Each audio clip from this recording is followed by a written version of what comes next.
بسم الله الرحمن الرحيم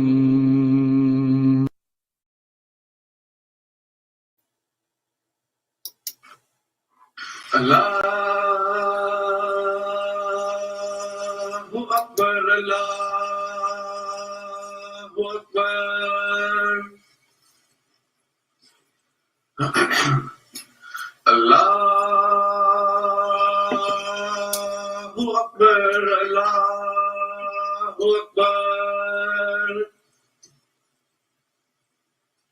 Ashhadu an la ilaha illallah.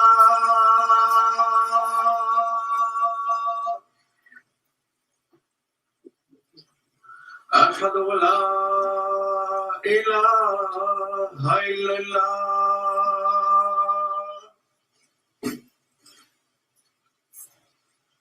أشهد أن محمدا رسول الله.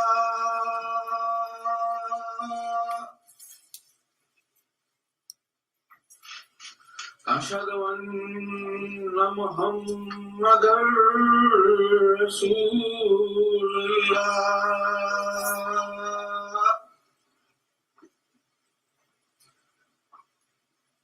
حي على الصلاة.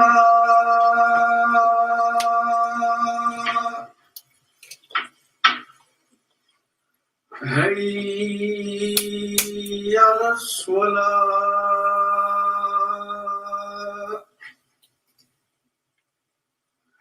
حي على الفلاح.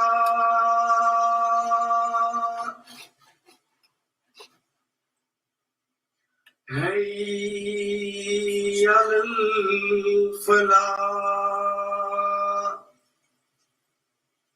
الله أكبر، الله أكبر. لا إله إلا الله.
وأشهد أن لا إله إلا الله وحده لا شريك له وأشهد أن محمدا عبده ورسوله أما بعد فأعوذ بالله من الشيطان الرجيم بسم الله الرحمن الرحيم. This is chapter 21, verse 107. وَمَا أَرْسَلْنَاكَ إِلَّا رَحْمَةً لِلْعَالَمِينَ. And we have not sent you but as a mercy to people. Sadaqallahul Aliyyul Azim. First of all, apologies for a slightly late start. We're having some problems with our broadcasting and so on. This verse that I have just recited is about the Holy Prophet Muhammad. And the translation, as I said, is, we have not sent you but as a mercy to people. Or Maulana Muhammad Ali Rahmatullah Alayhi says, to the nations. Now the word used here, Rahmatul, its root is Ra, Ha, and Mi. And the root makes the Arabic word, it's common in Urdu as well, Raham. And the basic meaning of Raham is the mother's womb. And if we take that, what do we see? We see that it provides nourishment to the fetus. And it provides for its development. And it also protects it from external influences and so on. And we can see that that is a totally different form of life, although the fetus is alive. The fetus doesn't need to breathe. It does not breathe. But once born, if you stop breathing, then you die. So the conditions of life that it provides for change. And an explanation could be that if we look at the life of the Holy Prophet Muhammad, it is actually astonishing that it provides us with examples of how we should live and act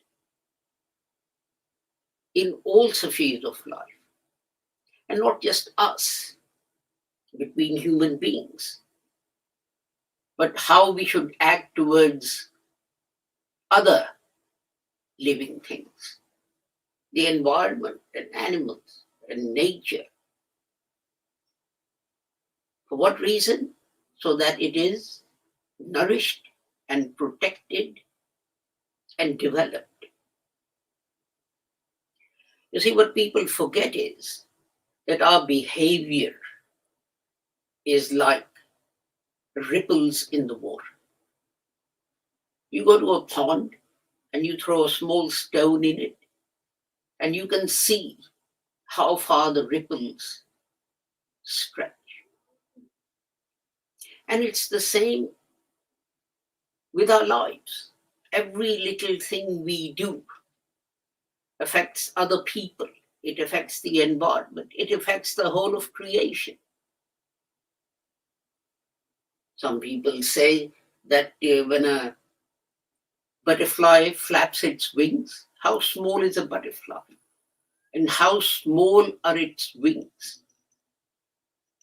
But it is said that when a butterfly flaps its wings, this can actually create a hurricane because of the ripple effects of the waves of air. So, and this is quite true. And this is what people forget. The point about the Holy Prophet Muhammad's life is that it provides us with a drawing, a sketch of how to live so that those ripples have a positive effect and not a negative effect. And if we go back to the time when the Holy Prophet Muhammad made his claim, what was it that he said? He said to the Quraysh, look at my life. He presented his life as evidence of his being a messenger of Allah. And look at the ripples that it created. You can look at it from any point of view, from thousands of different angles. What about the environment? The Holy Prophet said, even if you're performing your wuzu by the banks of the river Euphrates, perform it as if you only have a handful of water. And people were astonished, and people asked him, should we save water as well? And the Holy Prophet said yes. But go into the mosques and see how water is wasted. The tap is full on. The water is running and the water is running. Why is the tap full on? Well, the Holy Prophet said that when you perform wuzu, every hair should be wet. That's why the tap is full on. But what about when the Holy Prophet said, even when you're performing wuzu by the shores of river Euphrates, perform it as if you only have a handful of water. What about that one? Why do you forget that hadith? And that is the difference, that one lesson of the life of the Holy Prophet was moderation in everything. Moderation in everything. And we've forgotten moderation, and we've taken things out of context and gone to one extreme. It doesn't matter if people are dying of thirst. Every hair on my arms must be wet. Every hair on my head must be wet when I perform the wuzu. Because it's in hadith. Well, hadith also says tell the truth. The Quran says tell the truth. The Quran says if you have to bear witness, give true evidence even if it's against your own near and dear relatives. Why do we forget that? And that is because we have forsaken the protection that was offered by the womb of the example of the Holy Prophet Muhammad. It's like, as long as a baby is in the womb, a mother protects it. But once it's born, once it's out of that protection, then it's for that baby, that child, that boy, that man to make sure it is protected.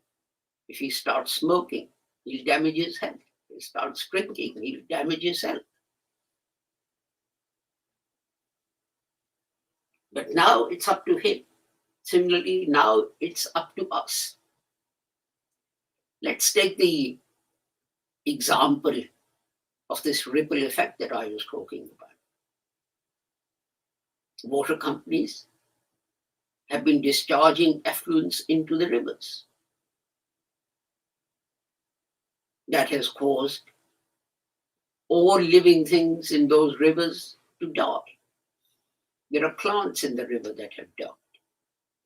There are fish in the river that have died. And it has polluted water. If any human being goes into that river to swim, that human being is going to be, it's possible that that human being will become sick and maybe even die. And so it goes on. But we learn no lesson from that. We already had the lesson from the Thames, didn't we? That in the last century, effluence was just discharged into the river. And the river died. You could not find a fish, you could not find any living organism in the river. And then that practice was banned. And gradually it took, 50 years or so for the river to go back to its natural state with fish and other living creatures. But did we learn anything from that? No, we didn't. We simply discharged effluents into other waterways. And this is why the Holy Prophet was Rahmatul Alameen, that his example provides a protection for the whole of humanity, regardless of whether you're a Muslim or not a Muslim. If you follow that example, you will be successful. One example the Holy Prophet said was of simplicity, of not showing off, not false modesty, but not showing off. What do we do when we celebrate Eid Miladul Nabi, which was last week, I think? Buildings were lit up, or it's this weekend, I can't remember the exact date now. Buildings are lit up. Millions of pounds are wasted on show. While in those countries where this is happening, India, all over the world, this happens. Poor can't afford medical treatment. Poor can't afford food. Poor can't afford a roof over their heads. I ask this question. Are you really honoring the Holy Prophet Muhammad by lighting up railway stations and courthouses and other buildings, while factories are being shut down because of lack of electricity and people losing their jobs? A better way to celebrate Eid Miladul Nabi was to emulate the example of the Holy Prophet Muhammad. Look at the companions of the Holy Prophet Muhammad. Hazrat Abu Bakr, the day after he was elected the Khalifa, was going to his shop. He was a cloth merchant, I think. And Hazrat Umar Razilullah Ta'ala asked him, "Where are you going?" And he said, "Well, I have to open the shop." And Hazrat Umar said, "Why?" And Hazrat Abu Bakr said, "Well, how else am I going to earn a living?" And Hazrat Umar then said, "Well, the problem is this.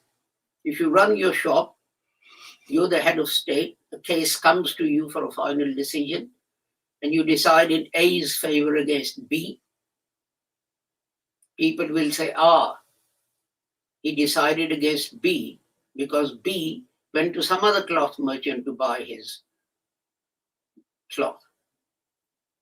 Or you gave a decision in A's favor because A always shopped with you. You should be seen to be above these things. I think that was the first time in the history of mankind that this idea that the final deciding authority should be seen to be above any suspicion. Not be, but also seen to be above any suspicion. And Hazrat Abu Bakr then agreed. He said, yes, you're right. And then he said, but I need money to live. And he found what the earnings of the poorest person in Medina were. And he said, that should be my monthly stipend. If that poor person can live on that amount, then Khalifa should earn no more than that.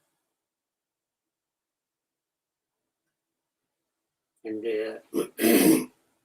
Hazrat Abu Bakr was fond of halwa. So his wife kept saving a little money. And after 1 month, she had saved enough to make a small plate of halwa. So when Hazrat Abu Bakr came, after the meal, she served him this dessert, this sweet dish. And Hazrat Abu Bakr looked up and said, how did you manage this? Or is this a gift? And she said, no, from the stipend that the treasury gives us, I managed to save this little amount. And after a month or 2 months, I had enough money to make this little bit of sweet for one person. Hazrat Abu Bakr immediately got up, went to the treasury, and reduced what he was paid by the amount his wife said she could save in a month. Because he said, this is not necessary to live. The fact that she could save this amount of money shows I was being paid too much. He was providing protection. He was acting as a wound for his own soul. And he was acting as the protector of the whole community. Go around the world. Look at the kings and the prime ministers and the presidents and so on. Find me one. Find me just one. Or in history, find me one. You can equal that example. In fact, when Hazrat Abu Bakr died and his belongings were sold, his will was read out, the first statement was, sell my belongings and whatever you get, I have kept an account of how much I took from state treasury. You must repay that. And then distribute anything else. And when Hazrat Umar Raziyallahu Ta'ala read that, he fell to the ground. And he said, oh Abu Bakr, what standard have you set for us to follow? And how will we match you? And he cried.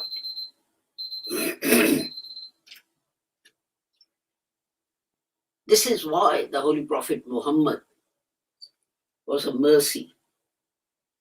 This is why he provided nourishment and protection.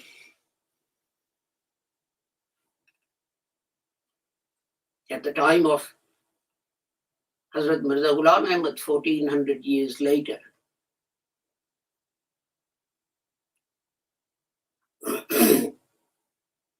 when people misdirected the Jamaat, Hazrat Maulana Muhammad Ali Rahmatullah Alayh left Qadian and went to Lahore. He was employed by the people in Qadian, the Jamaat in Qadian, the Anjuman. The Anjuman had given him a place to live. Suddenly, he was homeless. There were no means of support for himself and his family. He sent his wife and children to his father-in-law, and he came to Lahore. And he lived in a house that was being built. There were no doors or windows. He went to the shop nearby, and he got a bag of rice or something. The bag was empty. He cut it, and he made a curtain out of that and hung it on the door. And he slept on that, a rough bed. And he sold his pots and pans and belongings just to put food on the table. That is the faith that is inspired into the hearts of people who truly follow the Holy Prophet Muhammad. This light of the Holy Prophet Muhammad, when it begins to dim through the distance of time from his age, then God raises another person imbued with that light, so that light may light the world for another 100 years or more. Yes, celebrate Eid Miladun Nabi. But remember what the Holy Prophet was. He was the nourisher and developer of all things and protector of all things. Just paying lip service, just having huge jalsas, just having big meetings, just lighting the buildings and singing naats in his honor. It's great fun. It's great fun. But I think it goes against the example that the Holy Prophet Muhammad set. Whatever problem you face, read what the Holy Prophet Muhammad did. Whether it's wives or children or neighbors, or you do some business, whatever it is, you'll find an example from his life, which is still applicable to this day. And if you follow that, like Hazrat Maulana Muhammad Ali did, then that means you're celebrating the life of the Holy Prophet Muhammad. And remember, you don't celebrate it just for one day and then forget. You should be celebrating his life every moment, every living moment. You should be celebrating his life by following his example. Otherwise, you are just competing with your neighbors in paying lip service to the greatness of our Prophet and his companions. Barakallahu lana wa lakum fil Qur'anil Azim wa nafa'ana wa iyyakum bil ayati wa zikril hakim innahu ta'ala jawadun karimun malikun warrufur rahim.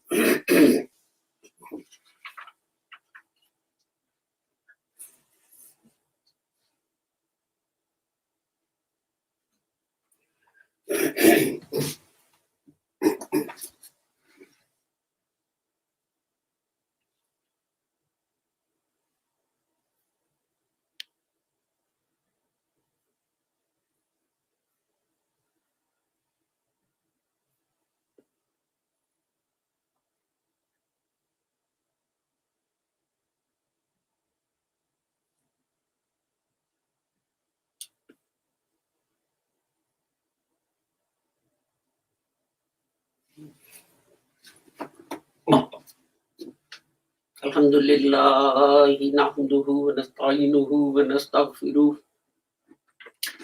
nu'minu bihi wa natawakkalu alayhi wa na'udzu billahi min shururi anfusina wa min sayyiati a'malina man yahdihillahu fala mudilla lahu wa man yudlilhu fala hadiya lahu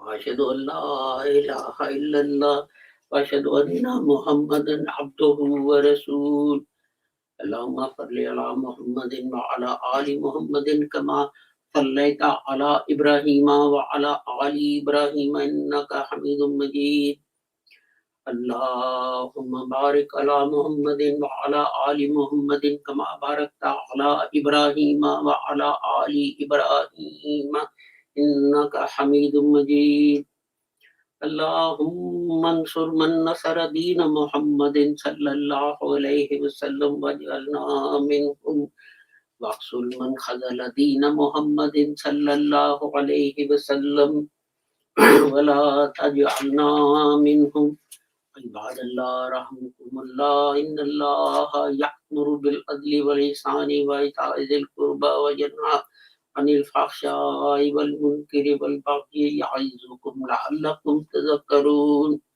اذكروا الله يذكركم وادعوه يستجب لكم ولذكر الله أكبر والله يعلم ما تصنعون.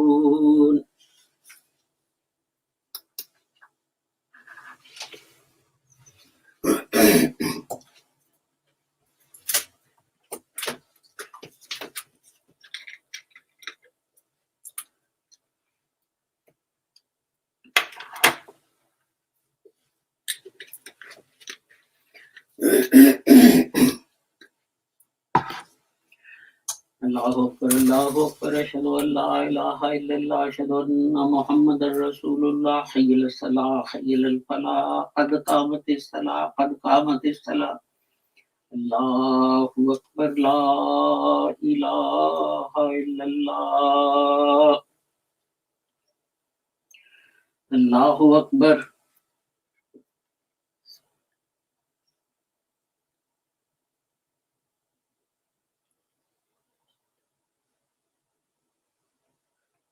Alhamdulillahi Rabbil Alameen, Ar-Rahmanir Rahim, Maliki Yawmiddin, Iyyaka na'budu wa iyyaka nasta'in, Ihdinas siratal mustaqim, siratal ladzina an'amta 'alaihim غير المغضوب عليهم ولا الضالين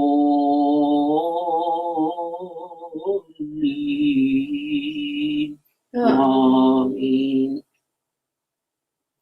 قل هو الله أحد الله الصمد لم يلد ولم يولد ولم يكن له كفوا أحد. الله أكبر.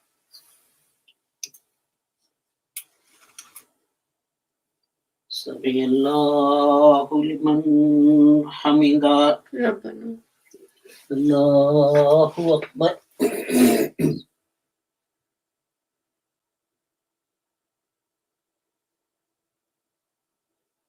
الله أكبر.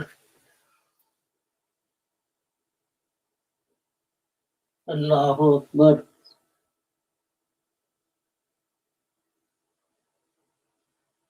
الله أكبر. الحمد لله رب العالمين الرحمن الرحيم مالك يوم الدين إياك نعبد وإياك نستعين اهدنا الصراط المستقيم صراط الذين أنعمت عليهم غير المغضوب عليهم ولا الضالين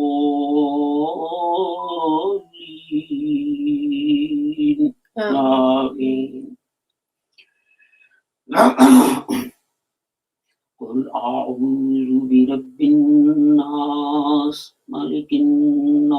الناس إله الناس من شر الوسواس الخناس الذي يوسوس في صدور الناس من الجنة والناس. الله أكبر.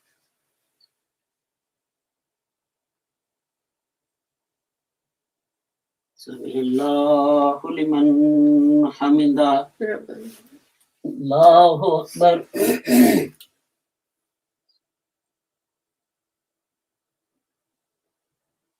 الله أكبر. الله أكبر.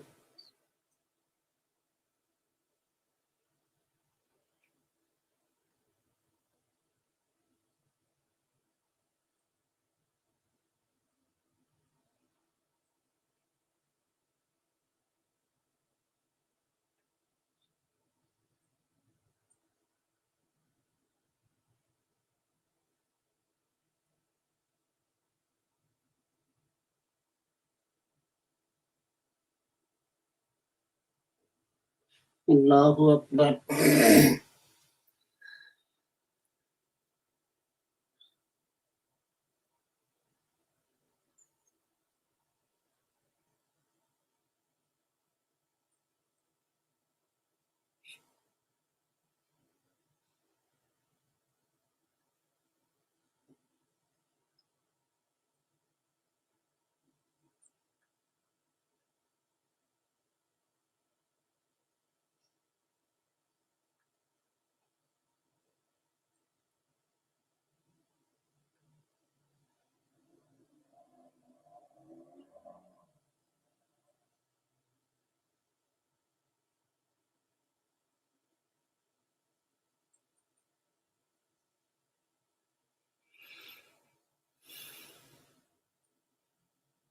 السلام عليكم ورحمة الله. السلام عليكم ورحمة الله. أستغفر الله.